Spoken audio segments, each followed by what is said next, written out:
A manhã começou com o silêncio típico da pequena cidade de Santa Adélia, encravada entre montanhas e vales enevoados. Casas com telhados vermelhos, ruas de paralelepípedo, crianças correndo, tudo parecia normal. Mas foi ali, na mercearia da esquina, que algo sutil e quase imperceptível mudou tudo. Dona Neide, a senhora simpática do caixa, tossiu 2 vezes. "Deve ser o tempo seco", murmurou, sorrindo.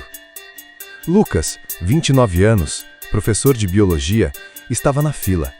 Observou a mulher coçar os braços com uma inquietação incomum, como se algo rastejasse sobre sua pele. No caminho para casa, ouviu 2 adolescentes no ponto de ônibus dizendo que o vizinho estava agindo estranho. Ele riu, mas havia algo incômodo naquele comentário, como uma agulha invisível na nuca. Naquela noite, os sussurros começaram. Lucas acordou de madrugada com o som de alguém falando muito baixo do lado de fora da janela. Vozes confusas, mas quando ele se aproximou, a rua estava vazia como um cemitério. No dia seguinte, mais pessoas espirravam, e todas começavam a agir diferente. Um olhar fixo demais, um sorriso torto, uma risadinha em momentos errados. Comportamentos que ninguém conseguia explicar. O rádio local noticiou. Autoridades investigam uma nova gripe, mas especialistas dizem que é apenas uma virose comum. Só que Lucas sabia, ele sentia. Aquilo não era uma virose. Na noite seguinte, ouviu passos no telhado. Passos arrastados, como se alguém deslizasse com o rosto colado ao chão. Quando correu para verificar, não havia ninguém. Apenas um bilhete preso sobre a porta com letras irregulares. "Eles estão escutando agora. Não pense alto." Lucas tremeu. Lá fora, o vento parecia sussurrar seu nome. O dia amanheceu nublado, com uma névoa espessa cobrindo as ruas de Santa Adélia como um cobertor de algodão sujo. A cidade parecia sufocada. Lucas, agora com olheiras profundas e olhos alertas demais, tentava manter a rotina, mas a normalidade estava se desmanchando aos poucos, como carne crua em água quente. Pessoas andavam devagar demais, olhavam por tempo demais, piscavam de menos. Ele viu seu vizinho Álvaro, um homem gentil e de fala mansa, encarando o poste de luz por quase 20 minutos, completamente imóvel. Quando Lucas tentou puxar conversa, Álvaro apenas virou a cabeça num movimento estranho, como se o pescoço estalasse por dentro, e disse com a voz pastosa: "Tem um chiado dentro da lâmpada. Ele conversa comigo." Lucas recuou, e então percebeu. Os olhos de Álvaro estavam se mexendo sem piscar, como se lesse palavras invisíveis flutuando no ar. Na TV, a apresentadora interrompeu a programação. Notícias de um novo vírus se espalham por estados vizinhos. Aparentemente inofensivo, os sintomas incluem febre leve, confusão mental e alucinações auditivas. As autoridades pedem calma. Mas ninguém estava calmo. A cidade estava em silêncio, um silêncio sufocante. E os poucos sons que se ouviam não vinham de humanos. Lucas foi até o hospital local. Os corredores estavam lotados, mas ninguém falava. Apenas sussurravam.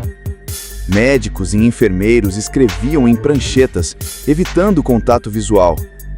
O médico que o atendeu apenas desenhou um pequeno círculo no papel, olhou para ele e levou o dedo aos lábios.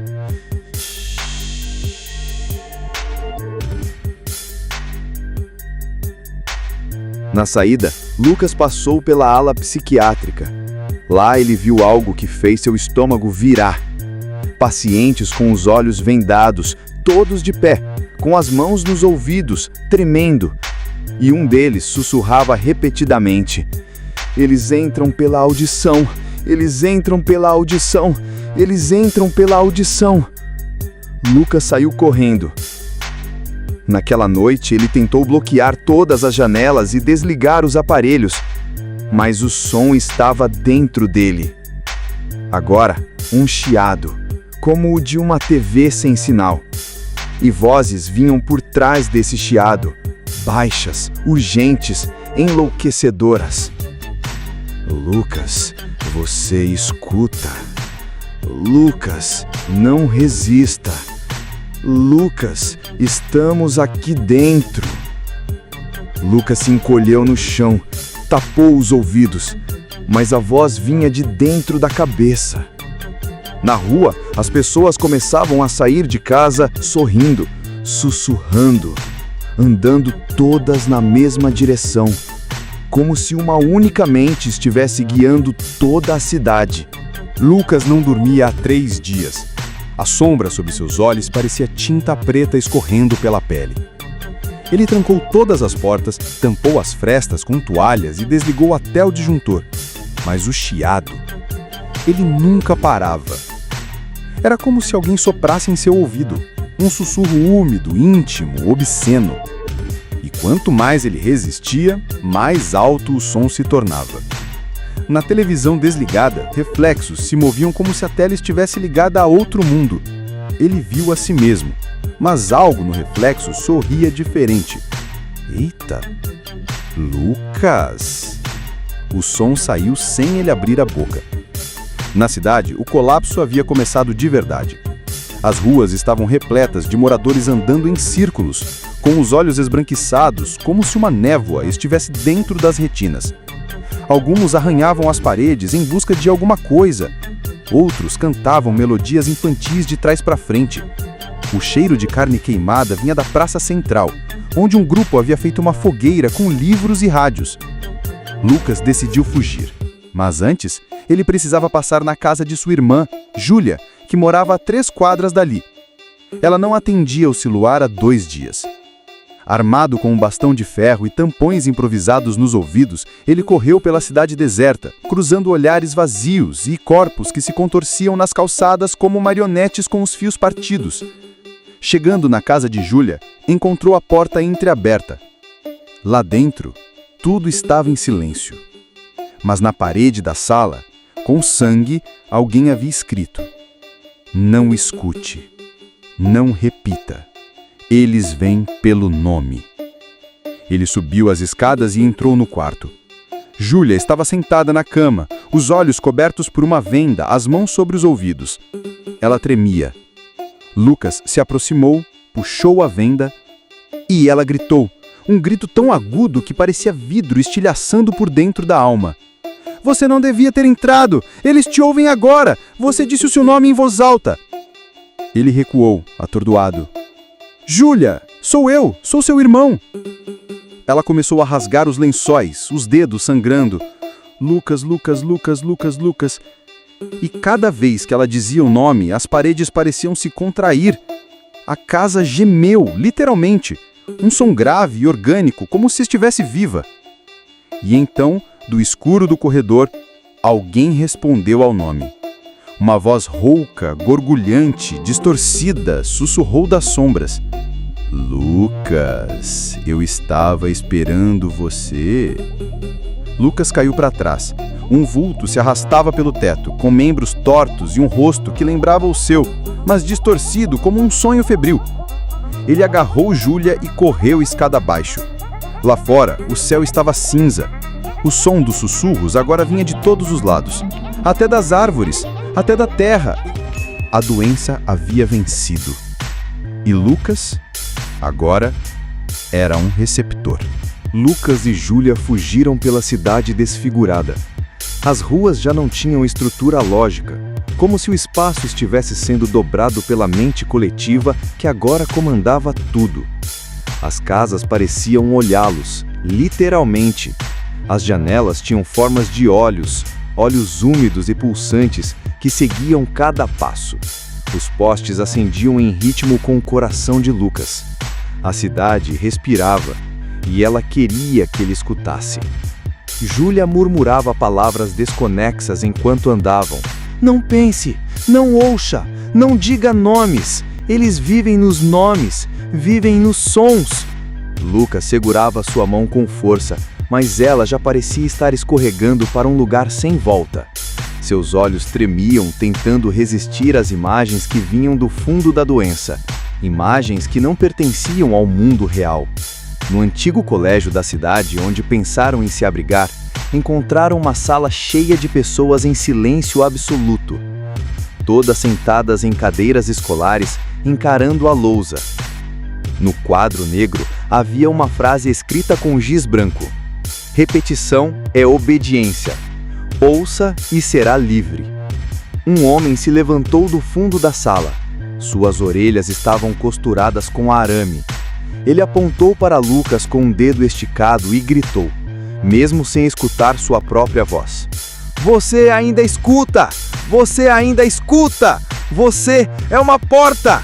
E naquele instante, todos os outros se levantaram ao mesmo tempo, sem piscar, com sorrisos ausentes, e começaram a repetir o nome dele.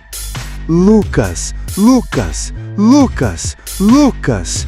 Cada vez que o nome era dito, Lucas sentia algo dentro dele se quebrando, como se uma parte da mente dele fosse sendo arrancada e sugada para fora, arrastada por uma força sem rosto, mas com fome. As paredes da escola começaram a rachar, revelando carne viva por trás do concreto.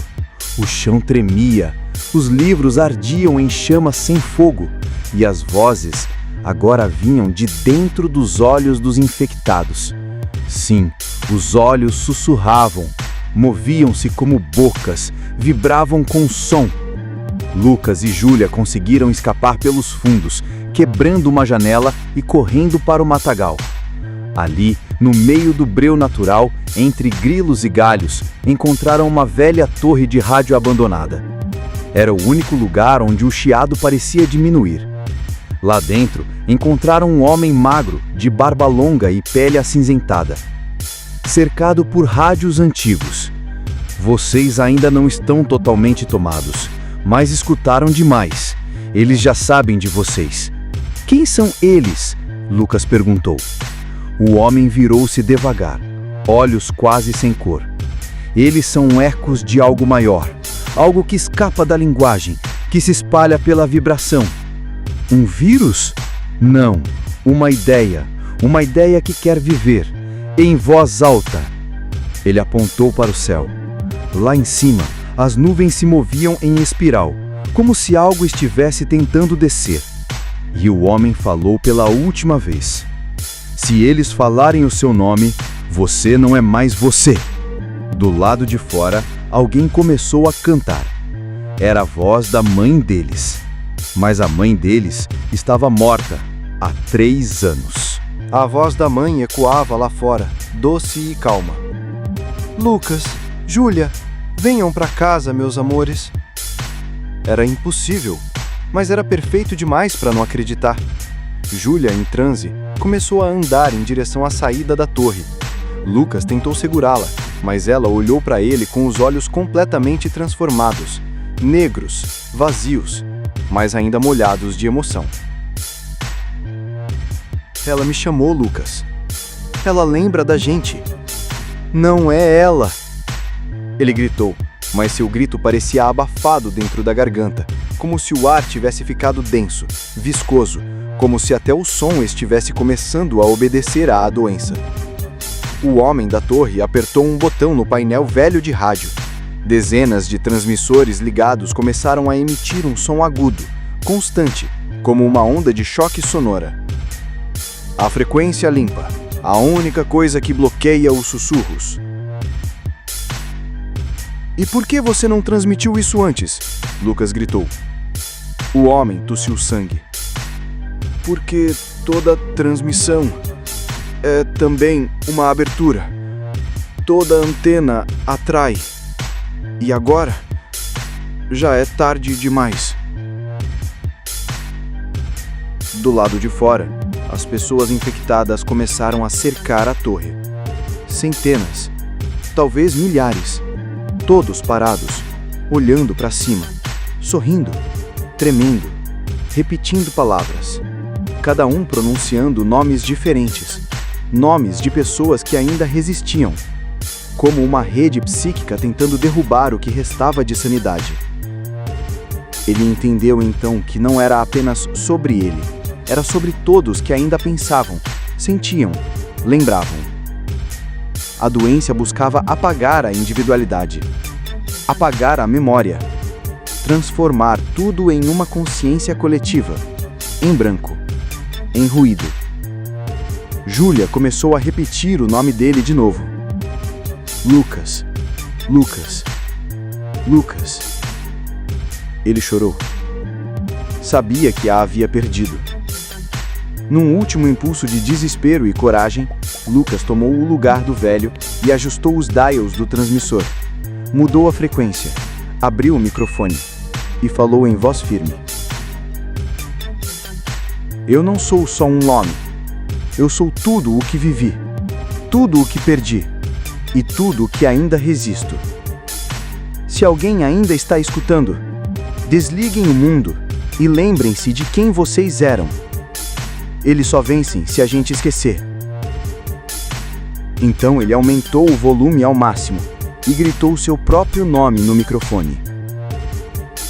Lucas! O som explodiu pela cidade. Um choque invisível varreu as ruas. As pessoas gritaram. Algumas caíram no chão, espumando. Outras desintegraram diante do som puro, como se o eco fosse uma verdade que o corpo não suportasse. A torre tremeu, o rádio queimou, tudo desabou. Silêncio. Depois, escuridão.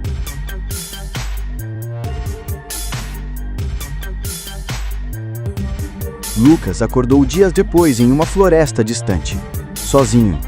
Os sussurros haviam cessado, o chiado sumido. Mas ele não dizia mais seu nome. Nunca mais. No fundo da mente, uma certeza. Eles ainda estão ali, esperando.